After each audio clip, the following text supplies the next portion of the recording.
চলো আম্মু আমরা কাঁঠাল ভাঙিয়ে খাই গা। আসো, কাঁঠাল পাইকে গেছে, চলো আসো। এই দেখো কাঁঠাল পাইকে গেছে। এটা হচ্ছে কি আমাদের গাছের কাঁঠাল।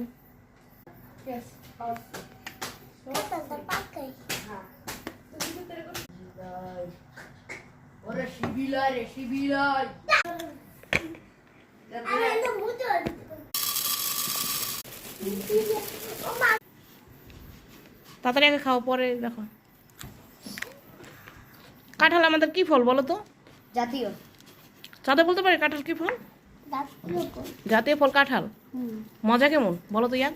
মজা সেই স্বাদ। অনেক মজা। আমার কাছে মুখে বলার কোনো ওয়ার্ড নেই, ভাষাই নেই। শেষ হয়ে গেল তো। এটা কি? শেষ করো।